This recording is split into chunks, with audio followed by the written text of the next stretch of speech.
giữa lúc căng mình tăng cường răn đe trước các đối thủ, quân đội Mỹ bị đánh giá yếu, không thể đối phó hai xung đột cùng một lúc. Hải quân Mỹ lần đầu thử nghiệm nạp tên lửa cho tàu chiến trên biển, diễn tập sẵn sàng cho xung đột cường độ cao. Liên quan đến khủng hoảng ở Đông Âu, Ukraine nói bắn hạ 13 máy bay không người lái thần phong.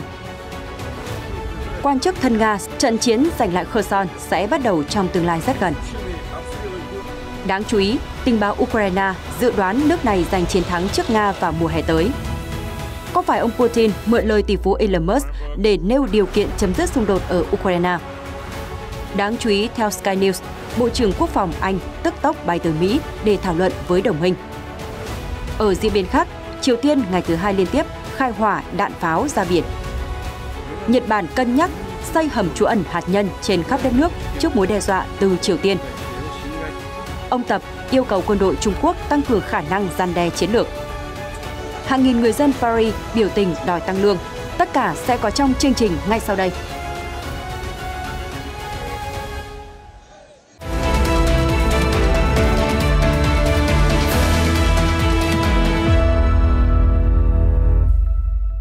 Chào mừng quý vị đến với chương trình tin quốc tế. Mở đầu chương trình hôm nay sẽ là thông tin đáng chú ý về siêu cường thế giới Hoa Kỳ. Thưa quý vị và các bạn, theo giới chuyên gia, Lầu Năm Góc đang cố tăng cường trang bị cho các lực lượng để đối phó với các mối đe dọa tiềm tàng từ hai đối thủ Trung Quốc và Nga.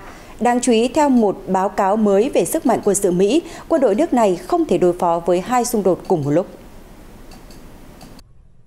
Cụ thể, Viện Nghiên cứu Quỹ Di sản nhận định nhiều năm thiếu ngân sách và các ưu tiên không được xác định rõ ràng đã khiến quân đội Mỹ trở nên yếu hơn so với một lực lượng cần thiết để bảo vệ lợi ích quốc gia trên toàn cầu.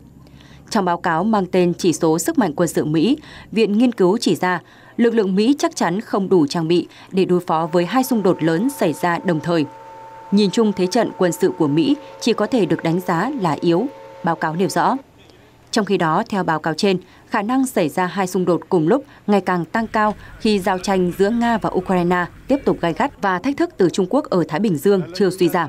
Báo cáo của Quỹ Di sản còn xếp hạng thủy quân lục chiến Mỹ ở hạng mạnh trong đánh giá về năng lực và sự sẵn sàng của lực lượng. Tiếp đến, lục quân Mỹ được đánh giá mức trung bình, còn hải quân và lực lượng vũ trụ ở hạng yếu. Cuối cùng, không quân được xếp hạng rất yếu. Nhìn chung, các quân chủng tiếp tục ưu tiên sẵn sàng và đã có một số cải thiện trong vài năm qua, nhưng các chương trình hiện đại hóa, đặc biệt là trong đóng tàu, không đạt hiệu quả như kỳ vọng.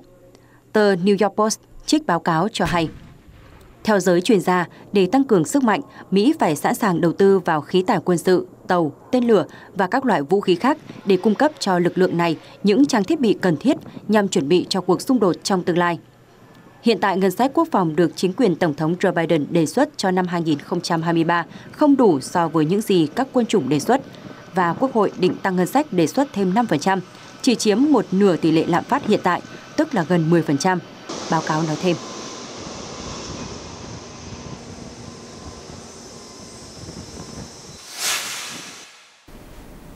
Cũng liên quan đến siêu cường Mỹ, trang USNI News cho hay, tàu tiếp liệu của Hải quân Mỹ đã thử nghiệm nạp tên lửa cho các tàu chiến nhằm đối phó với cuộc xung đột cường độ cao. Đáng chú ý, cuộc thử nghiệm đánh dấu lần đầu Hải quân Mỹ sử dụng tàu hỗ trợ xa bờ để thử nghiệm việc nạp đạn cho hệ thống phóng thẳng đứng trên tàu chiến. Điều này sẽ giúp tiết kiệm thời gian để tàu trở về cảng. Cuộc thử nghiệm diễn ra từ ngày 4 đến 7 tháng 10, được tổ chức tại các quân cảng ở bang Colorado và California. Theo trang USNI News, cuộc thử nghiệm kết hợp khu trục hạm USS Spruance với tàu hỗ trợ xa bờ MV Ocean làm bệ thử nghiệm để hỗ trợ hậu cần cho quá trình cung cấp nhiên liệu và vận chuyển vũ khí. Các ống phóng được sử dụng là phiên bản huấn luyện và không chứa tên lửa chiến đấu. Được biết, khả năng nạp đạn trên biển cho hệ thống phóng thẳng đứng cho tàu chiến đóng vai trò quan trọng cho khả năng hậu cần trong tình huống xung đột cường độ cao. Do đó, Hải quân Mỹ được cho là đang tìm cách cải thiện khả năng này. Khủng hoảng ở Đông Âu đang có nhiều diễn biến mới khi Ukraine cáo buộc Iran đã trở thành một bên tham gia xung đột sau khi nước này được cho là đã chuyển giao máy bay không người lái cảm tử UAV cho Nga. Mới nhất, quân đội Ukraine hôm 19 tháng 10 cho biết đã bắn hạ 13 UAV loại này trên khu vực Mykolaiv, miền nam Ukraine trong đêm.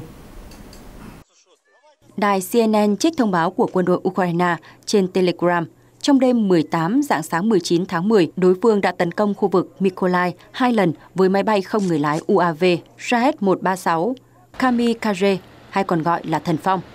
Lực lượng phòng không của Bộ Tư lệnh Không quân miền Nam đã bắn hạ 11 chiếc, còn binh sĩ thuộc lực lượng vệ binh quốc gia Ukraine và cơ quan biên phòng nhà nước Ukraine đã tiêu diệt 2 chiếc nữa. Trong một bài đăng trước đó, quân đội cho biết tổng cộng 12 UAV đã bị tiêu diệt. Hiện CNN không thể xác thực tuyên bố trên. Trong tuần này, Ukraine đã hứng chịu cuộc tấn công quy mô lớn vào các cơ sở hạ tầng và nguồn điện quan trọng bởi các UAV và tên lửa hành trình. Không giống các UAV thông thường, UAV Thần Phong được Iran sản xuất, có thiết kế để đâm vào mục tiêu và tự phát nổ.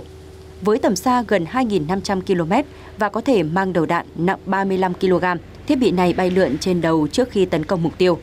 Theo Reuters, Ukraine đã mời các chuyên gia của Liên Hợp Quốc đến chứng thực UAV do Iran sản xuất hiện ở mặt trận và được Nga sử dụng để tấn công các mục tiêu dân sự, vi phạm nghị quyết của Hội đồng Bảo an Liên Hợp Quốc.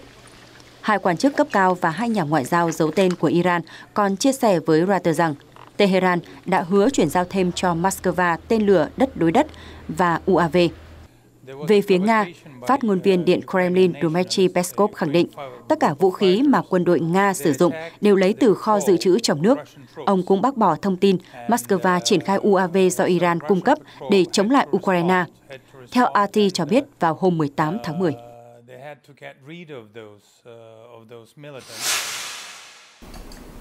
Kherson, vùng lãnh thổ đầu tiên mà Nga giành được quyền kiểm soát sau khi triển khai chiến dịch quân sự đặc biệt ở Ukraine, đang chứng kiến các màn giao tranh khốc liệt. Người dân được thông báo di rời khỏi 4 thành phố gần sông Dnepr.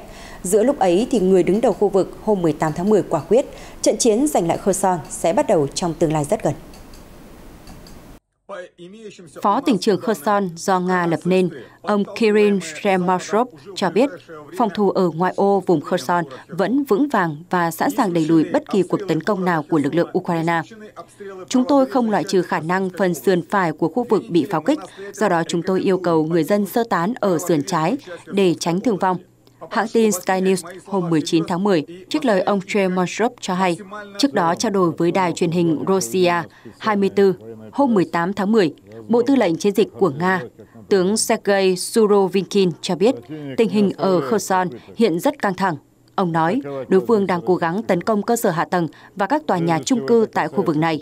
Quân đội Nga nhiều khả năng phải đưa ra những quyết định khó khăn, vị tướng lĩnh nhấn mạnh. Theo ông, Tư lệnh Surovikin, Bộ Chỉ huy các lực lượng vũ trang của NATO từ lâu đã yêu cầu chính quyền Kiev thực hiện các đòn tấn công nhắm vào Kherson, bất kể gây thiệt hại về người cho lực lượng Ukraine hay dân thường.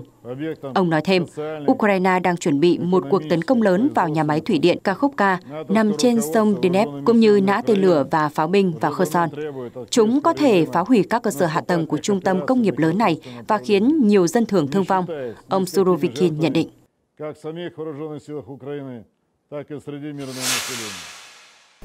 Giám đốc tình báo quân đội Ukraine Kyrylo Bulanov cho biết lực lượng quốc phòng nước này sẽ sớm đạt được những chiến thắng quan trọng và giành được thắng lợi trong cuộc đối đầu với Nga vào mùa hè tới. Thông điệp trên được ông Bulanov chia sẻ với hãng tin Obotrivantel vào hôm 18 tháng 10. Ông Budanov đã dự đoán rằng các lực lượng Ukraine sẽ đạt được những tiến bộ đáng kể vào cuối năm nay. Những thắng lợi đó có thể bao gồm việc giải phóng Kherson, khu vực mà Nga tuyên bố chủ quyền ở miền nam Ukraine, đồng thời là trọng tâm phản công của Kiev. Lãnh đạo tình báo Ukraine còn nhấn mạnh rằng năm tới xung đột sẽ chấm dứt. Vào cuối mùa xuân, tất cả sẽ kết thúc. Mọi thứ sẽ được hoàn thành vào mùa hè, ông nói. Ông Budanov cho biết kết thúc xung đột có nghĩa là Ukraine sẽ thiết lập lại biên giới đã được quốc tế công nhận vào năm 1991, tính từ khi nước này tuyên bố độc lập khỏi Liên bang Xô Viết. Đồng thời bán đảo Crimea đang nằm dưới sự kiểm soát của Nga sẽ được Kiev giành lại. Trong bài phát biểu hồi cuối tuần qua, Tổng thống Volodymyr Zelensky đã nói rằng kể từ khi phát động cuộc phản công, lực lượng Ukraine đã giành lại 940 dặm vuông các khu vực bị Nga kiểm soát ở miền đông đất nước, còn 190 dặm vuông đất ở phía nam. Ông Budanov nói với Oborevatel rằng xung đột kết thúc cũng sẽ dẫn đến một quá trình chuyển đổi chính trị rất nghiêm trọng ở Nga. Moscow sẽ phải bồi thường cho chúng tôi. Có thể một trung tâm kinh tế nào đó của Liên bang Nga sẽ được nhập với lãnh thổ của Ukraine, ông nói. Hiện Nga chưa đưa ra bình luận nào liên quan đến thông điệp của lãnh đạo tình báo Ukraine. Chia sẻ với trang tin Politico, bà Fiona Hill, cựu cố vấn an ninh quốc gia chuyên về Nga của Nhà Trắng nhận định Tổng thống Nga Vladimir Putin đang mượn lời tỷ phú Elon Musk để truyền tải các điều kiện chấm dứt xung đột ở Ukraine.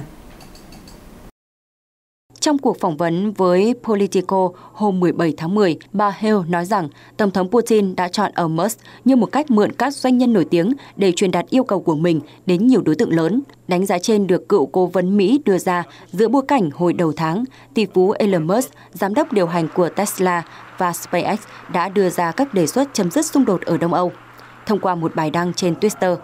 Trong đó, ông cho rằng cần tổ chức lại các cuộc trưng cầu dân Ý tại 4 khu vực của Ukraine mà Nga tuyên bố sáp nhập hồi tháng qua, dưới sự giám sát của Liên Hợp Quốc. Vị tỷ phú cũng đề nghị các bên chính thức tuyên bố bán đảo Crimea là một phần của lãnh thổ Nga. Những thông điệp trên hiển nhiên đã khiến Ukraine tức giận. Bà Hill cũng chỉ ra ông Musk đã đưa ra đề xuất về việc đảm bảo nguồn cung cấp nước cho bán đảo Crimea, khu vực mà Nga đã sáp nhập từ Ukraine hồi năm 2014. Trong khi đó, Ukraine đã quyết chặn nước từ sông Dnipro chảy đến bán đảo. Theo bà Hill, đây là dấu hiệu cho thấy tỷ phú Musk có thể đã liên lạc với Tổng thống Putin. Cựu cố vấn nói, việc cấp nước cho Crimea được ông Musk đề cập một cách cụ thể như vậy cho thấy đây rõ ràng là thông điệp từ ông Putin. Ian Bremmer, người sáng lập công ty tư vấn rủi ro chính trị của Eurasian Group, đã tiết lộ ông Musk từng chia sẻ với ông rằng Tổng thống Putin đã nói với vị tỷ phú rằng Moscow sẵn sàng đàm phán với Kiev nếu một số điều khoản mà Nga đưa ra được đáp ứng. Trong khi đó, tỷ phú Musk đã phủ nhận việc ông nói chuyện với ông Putin. Cựu cố vấn Hill nói rằng cách mượn lời ông Musk, ông Putin về cơ bản đang phá hỏng quá trình ngoại giao để đạt được các mục tiêu của mình. Ông ấy muốn đưa ra các điều khoản của mình và xem có bao nhiêu người sẽ đồng ý. Tất cả những điều này là nỗ lực để khiến người Mỹ ngừng ủng hộ Ukraine và chấp thuận để Kiev nhượng lãnh thổ cho Nga. Bà Hill nhận định việc ông Putin chọn tỷ phú Musk làm người đưa tin một phần là vì ông Musk đã hỗ trợ Ukraine thông qua cấp dịch vụ Internet vệ tinh Starlink của SpaceX. Hệ thống này đang được quân đội Kiev sử dụng. Thật đáng mỉa mai khi Elon Musk, người đàn ông luôn nói về việc đưa chúng ta lên giao hỏa, lại là sứ giả của Tổng thống Putin trong xung đột ở Ukraine, bà Hill nói. Nữ cố vấn lưu ý thêm, ông Putin muốn định hình lại trật tự quốc tế. Chiến dịch quân sự của Nga ở Ukraine đang gây ra tác động lớn khi đặt năng lượng và an ninh lương thực toàn cầu vào tình trạng nguy hiểm. Đài Sky News dẫn lời một quan chức Anh ngày 18 tháng 10 cho biết, Bộ trưởng Quốc phòng Anh Ben Wallace đã vội vàng tới Washington để thảo luận với người đồng cấp Mỹ cùng các quan chức Nhà Trắng do hai nước đồng minh hiện giờ chia sẻ nhiều lo ngại chung về an ninh, bao gồm vấn đề Nga-Ukraine. Chuyến thăm bí mật và bất ngờ của ông Wallace được hé lộ bởi ông James Harper, Bộ trưởng các lực lượng vũ trang Anh. Ông Harper nói đã thảo luận với cấp trên Wallace và các thông tin trong đó nhạy cảm, nghiêm trọng đến mức ngoài sức tưởng tượng. Sky News đưa tin. Tuy nhiên, Ngoại trưởng Anh James Cleverly sáng ngày 19 tháng 10 đã tìm cách nói giảm về mức độ nghiêm trọng của chuyến công tác mà ông Wallace vừa thực hiện. Về phía Mỹ, thư ký báo chí Lầu Năm Góc, chuẩn tướng Patrick Reeder cũng mô tả chuyến đi của ông Wallace là bình thường. Ông ấy đến Hoa Kỳ vào hôm nay để thảo luận về tình hình Ukraine, bàn bạc nỗ lực chung của hai nước để hỗ trợ Ukraine, đồng thời tái khẳng định sự hợp tác giữa các đồng minh xuyên Đại Tây Dương trong các vấn đề chung. Trước đó, ông Harper đã thể hiện chuyến thăm lần này khá nghiêm trọng. Nói với Sky News, ông cho biết Bộ Quốc phòng Anh đang thực hiện tốt công việc của mình để bảo vệ an ninh quốc gia giữa tình hình bất ổn trên toàn cầu. Bộ trưởng Wallace đang có mặt ở Washington vào sáng nay để thảo luận những vấn đề khó tin nhưng cần thiết ở thời điểm hiện tại. Tuy nhiên, Ngoại trưởng Anh Cleverly nói với Sky News sáng ngày 19 tháng 10 rằng chuyến đi của ông Wallace là bình thường và diễn ra định kỳ, mặc dù tình hình thế giới hiện nay vẫn nghiêm trọng. Theo ông Cleverly, chuyến thăm diễn ra khẩn trương vì người dân Ukraine đang bị nhắm mục tiêu theo một cách mới và chúng ta phải phản ứng với điều đó. Phản ứng của chúng ta phải đưa ra nhanh hơn. Đó là kiểu thảo luận mà chúng tôi không muốn thực hiện qua điện thoại. Ngoại trưởng Cleverly nói về chuyến đi đến Mỹ của ông Wallace. Anh Quốc sẽ thảo luận sâu sắc về cách chúng ta có thể giúp người Ukraine tự bảo vệ chính mình, Ngoại trưởng Anh nói thêm. Nga tiếp tục thực hiện các cuộc tấn công bằng máy bay không người lái, đặt ra thách thức không nhỏ cho hệ thống phòng thủ của Ukraine. Chính quyền Kiev nhiều lần lên tiếng cáo buộc Iran là quốc gia trực tiếp cung cấp các UAV cảm tử cho phía Moscow. Mới đây, Iran đã chính thức lên tiếng bác bỏ cáo buộc này. Trang tin NHK cho hay, trong thông báo ngày 18 tháng 10, người phát ngôn Bộ Ngoại giao Iran, ông Nassed Kanani, đã bác bỏ các cáo buộc về việc cung cấp UAV cảm tử giúp Nga tấn công Ukraine. Ông cho rằng đó là các bình luận vô căn cứ dựa trên thông tin sai lệch và những giả định khắc nghiệt. Ông Nassed Kanani cho biết Iran sẵn sàng đối chất với Ukraine để xóa bỏ các cáo buộc nói trên. Cùng ngày, Phó phát ngôn viên Bộ Ngoại giao Hoa Kỳ, ông Vedant Patel, bày tỏ lo ngại về mối quan hệ giữa Nga và Iran. Ông cho rằng nếu Nga củng cố mối quan hệ với Iran thì đó là vấn đề mà toàn thế giới, đặc biệt là đối với những quốc gia trong khu vực, nên xem đó là mối nguy hiểm tiềm ẩn. Mỹ sẽ tiếp tục thực hiện các hành động thiết thực để khiến việc bán vũ khí cho Iran khó khăn hơn, bao gồm các biện pháp cấm vận và hạn chế xuất khẩu. Chuyển sang một số diễn biến đáng quan tâm khác, quân đội Hàn Quốc cho biết Triều Tiên đã bắn thêm khoảng 100 quả đạn pháo vào vùng biển phía tây nước này hôm 19 tháng 10. Chỉ cách đó vài giờ, quân đội Triều Tiên cũng thông báo đã bắn đạn pháo vào vùng đệm trong đêm 18 tháng 10. Nêu rõ đây là những cảnh báo đối với Hàn Quốc. Theo hãng tin Yonhap cho hay. Hội đồng Tham mưu trưởng Liên quân Hàn Quốc JCS ngày 19 tháng 10 cho biết đã phát hiện đạn pháo Triều Tiên bắt đầu bắn vào lúc 12 giờ 30 theo giờ địa phương, từ huyện Yonnan đi vào biển Hoàng Hải. Các quả đạn đã rơi xuống vùng đệm phân chia ranh giới hai miền, không quả nào rơi vào lãnh hải Hàn Quốc, Yonhap cho hay. Quân đội của Hàn Quốc đã đưa ra cảnh báo nhiều lần liên quan đến việc Triều Tiên vi phạm hiệp định quân sự. Chúng tôi yêu cầu Triều Tiên ngừng ngay các hành động khiêu khích, JCS cho biết trong một thông báo gửi truyền thông. Trước đó, Triều Tiên hôm 18 tháng 10 đã bắn khoảng 100 quả đạn pháo ngoài khơi bờ biển phía Tây và 150 quả đạn pháo ngoài khơi bờ biển phía Đông nước này. Quân đội Hàn Quốc cho biết các quả đạn pháo rơi vào vùng đệm hàng hải, nơi hai miền Triều Tiên đã thiết lập theo thỏa thuận liên Triều năm 2018. Bình Nhưỡng khẳng định các vụ nã pháo mới nhất là phản ứng đối với cuộc huấn luyện pháo binh của chính Hàn Quốc tại một khu vực biên giới phía Đông. Triều Tiên chỉ trích nước láng giềng khởi động cuộc tập trận thường niên kéo dài 12 ngày hôm 17 tháng 10 và gọi đây là cuộc diễn tập xâm lược. Trong khi đó, Bộ Quốc phòng Hàn Quốc cho biết cuộc tập trận nhằm nâng cao năng lực tác chiến để chống lại nhiều loại hành động khiêu khích của Triều Tiên. Được biết, quân đội Mỹ cũng tham gia cuộc tập trận năm nay. Triều Tiên tiếp tục phát triển và thử nghiệm vũ khí hạt nhân khiến nhiều nước trong khu vực lo ngại. Trang NHK cho biết Nhật Bản sẽ có giải pháp nâng cao năng lực phòng vệ trong trường hợp bị tấn công bởi vũ khí hạt nhân.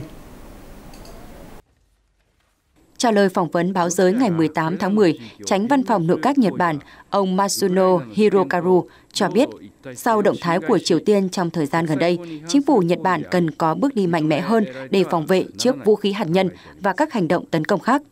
Ông Matsuno Hirokazu cho biết, Nhật Bản đang cân nhắc lắp đặt các hầm trú ẩn hạt nhân khi đánh giá lại năng lực phòng vệ quốc gia. Chính phủ Nhật Bản đã phác thảo các cấu trúc để xây dựng hầm trú ẩn khẩn cấp khắp Nhật Bản trong trường hợp bị tấn công bởi tên lửa đạn đạo. Nhật Bản đang xem xét 3 vấn đề quan trọng liên quan đến phòng vệ quốc gia, trong đó có chiến lược an toàn quốc gia. Các cuộc thảo luận dự kiến sẽ kết thúc vào cuối năm, ông Hirokazu cho biết thêm. Trong bài phát biểu khai mạc Đại hội Đảng Cộng sản Trung Quốc lần thứ 20, Chủ tịch Trung Quốc Tập Cận Bình đã kêu gọi Quân Giải phóng Nhân dân PLA tăng cường khả năng răn đe trước những mối đe dọa mới, theo Sputnik News đưa tin. Cụ thể, ông Tập đã nói rằng PLA cần đạt được các mục tiêu đã đặt ra vào năm 2027 nhân dịp kỷ niệm 100 năm thành lập, đồng thời nhanh chóng nâng cấp lực lượng vũ trang nhân dân lên tiêu chuẩn đẳng cấp quốc tế. Đây là nhiệm vụ chiến lược trong việc xây dựng đất nước xã hội chủ nghĩa hiện đại về mọi mặt. Muốn vậy, chúng ta phải áp dụng tư duy về củng cố quân đội trong thời kỳ mới, thực hiện chiến lược quân sự mới và duy trì sự lãnh đạo tuyệt đối của Đảng đối với các lực lượng vũ trang nhân dân. Ngoài ra, ông Tập lưu ý rằng PLA sẽ tiếp tục phát triển quân đội thông qua việc cơ giới hóa, thông tin hóa, ứng dụng công nghệ thông tin và hiện đại hóa lý thuyết quân sự, hình thức tổ chức nhân sự, cũng như vũ khí và trang bị. Theo Sputnik News, khái niệm răn đe chiến lược đề cập đến khả năng của một quốc gia trong việc gây ra mối đe dọa đối với một nước khác có ý định xâm lược. Trong đó, quốc gia này cần có khả năng cho đối phương thấy rằng cái giá cho việc khơi mào xung đột là rất đắt. Răn đe chiến lược cũng liên quan mật thiết tới sức mạnh của một quốc gia, thể hiện qua kho vũ khí hạt nhân. Mục tiêu là đảm bảo đòn phủ đầu đối với quân địch có trang bị khí tài hủy diệt.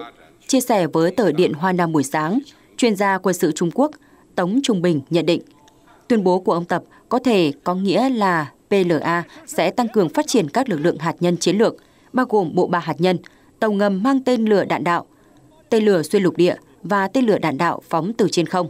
Ông nói tất cả điều này đòi hỏi PLA phải có lực lượng vũ trang hạt nhân hiện đại và tăng cường phát triển kho vũ khí hạt nhân ở mức vừa phải.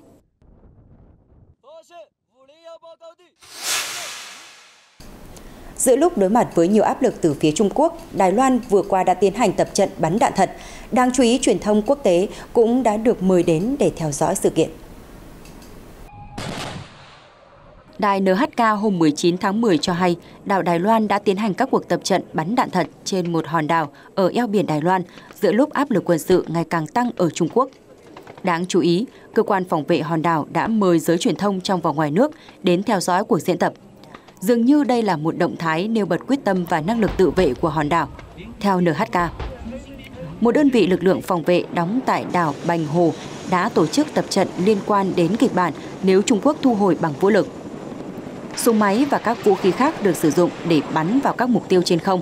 Các binh sĩ cũng kiểm tra quy trình bắn lựu pháo tấn công kẻ thù đổ bộ. Lực lượng phòng vệ cho biết khoảng 10.000 viên đạn đã được sử dụng trong cuộc tập trận. Các cuộc diễn tập bắn đạn thật kiểu này được tổ chức hàng tháng trên đảo Bành Hồ. Trước đó, hồi tháng 8, Trung Quốc đã tổ chức các cuộc tập trận quân sự lớn gần Đài Loan nhằm đáp trả chuyến thăm của Chủ tịch Hạ viện Mỹ Nancy Pelosi tới Đài Bắc.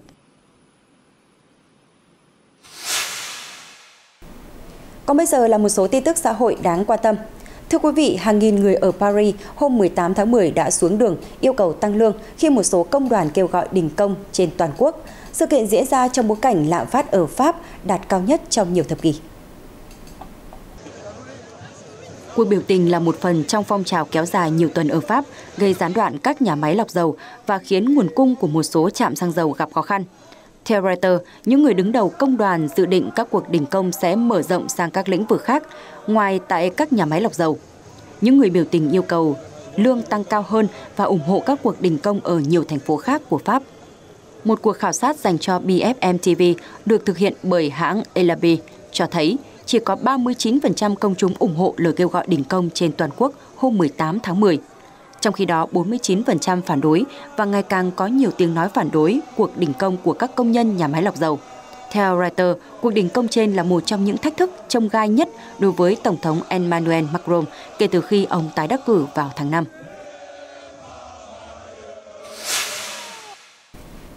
Người đứng đầu Bộ Chỉ huy miền Nam của Mỹ, bà Laura Richardson, hôm 18 tháng 10 đã đến thăm tỉnh Darien, vùng giáp ranh của Cộng hòa Panama với Colombia. Nơi đây là con đường mà hàng chục nghìn người di cư thường băng qua để tìm cách vào xứ cờ hoa.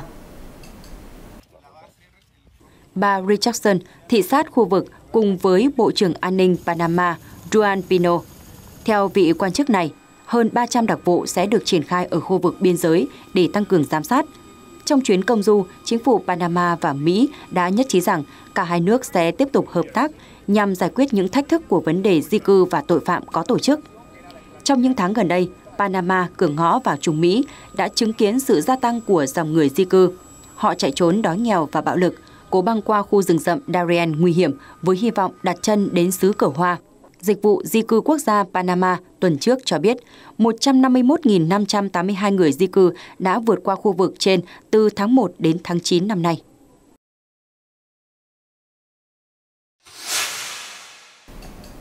Reuters đưa tin các binh sĩ Guatemala đã chặn một đoàn hàng trăm người di cư và bắn hơi cay để ngăn họ vào nước này hôm 16 tháng 10.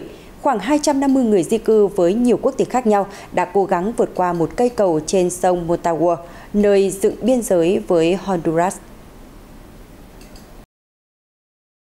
Các nhà chức trách Guatemala cho biết họ sẽ xác định những người di cư nào có đầy đủ giấy tờ nhập cảnh. Động thái gai gắt trên diễn ra sau khi Mỹ vào ngày 12 tháng 10 thông báo sẽ cấp tiếp cận nhân đạo cho 24.000 người Venezuela bằng đường hàng không. Trong khi đó, những ai cố vượt biên trái phép vào Mỹ bằng đường bộ sẽ bị trục xuất sang Mexico. Kế hoạch này là nỗ lực mới nhất để hạn chế số lượng kỷ lục các vụ vượt biên bất hợp pháp tại biên giới Mỹ-Mexico. Trong khi đó, giới chức Mexico đã cố ngăn các đoàn người di cư của Venezuela bằng cách cảnh báo bất kỳ ai làm như vậy sẽ không đủ điều kiện vào Mỹ theo kế hoạch mới. Dẫu vậy, những nhóm nhỏ người di cư vẫn xuất hiện ở bang Chiapas, miền nam Mexico, tiếp tục đi bộ về phía biên giới với Mỹ. Thưa quý vị, các nhà bán lẻ lớn của Mỹ sẽ bắt đầu bán máy trợ thính mà không cần đơn thuốc hoặc là quá trình khám sức khỏe, theo quy tắc mới có hiệu lực vào ngày 17 tháng 10. Trước đó vào tháng 8, Cơ quan Quản lý Thực phẩm và Dược phẩm FDA đã phê duyệt việc bán máy trợ thính không kê đơn. Điều này cho phép hàng triệu người Mỹ mua máy trợ thính mà không cần gặp chuyên gia thính học và có thể tiết kiệm hàng nghìn đô la. Các quy tắc được áp dụng cho những người bị khiếm thính từ nhẹ đến trung bình. Các thiết bị hỗ trợ sẽ có sẵn tại các cửa hàng hoặc trực tuyến. Người mua không cần trình đơn thuốc hoặc kiểm tra y tế.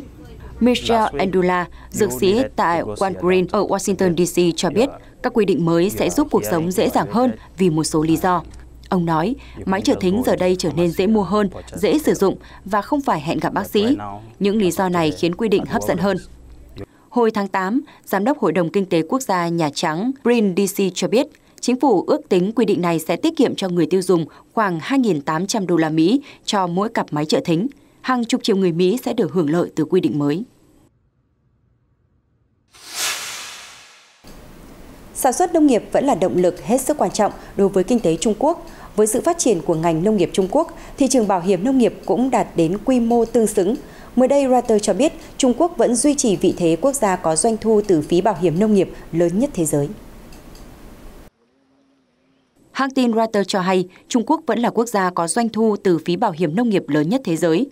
Thông báo mới nhất của Bộ Tài chính Trung Quốc cho biết phí bảo hiểm nông nghiệp của nước này đạt 105,9 tỷ nhân dân tệ, tương đương 14,83 triệu đô la vào cuối tháng 9, tăng 26,7% so với cùng kỳ năm trước. Từ năm 2007 đến nay, Trung Quốc đã có nhiều chính sách để phát triển bảo hiểm nông nghiệp, kể cả trợ cấp phí bảo hiểm cho nông dân. Hiện tại, chính sách bảo hiểm toàn diện cho cây trồng và chi phí được triển khai khắp 826 địa hạt canh tác chủ yếu thuộc 13 tỉnh của Trung Quốc.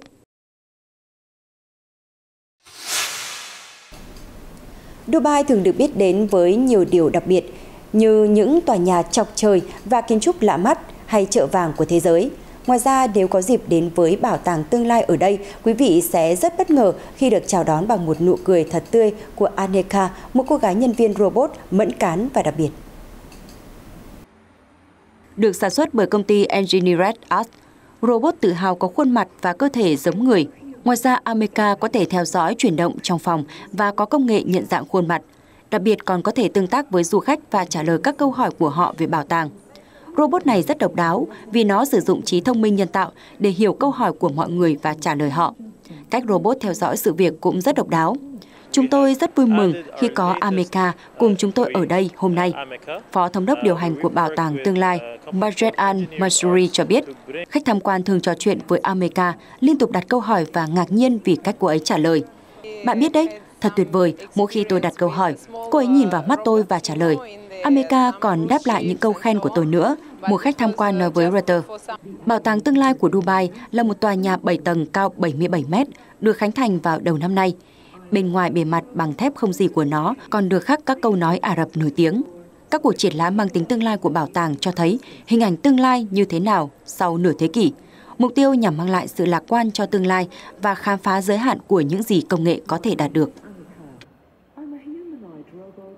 Thông tin vừa rồi cũng đã khép lại chương trình tin quốc tế. Cảm ơn sự quan tâm theo dõi của quý vị và các bạn. Xin kính chào và hẹn gặp lại.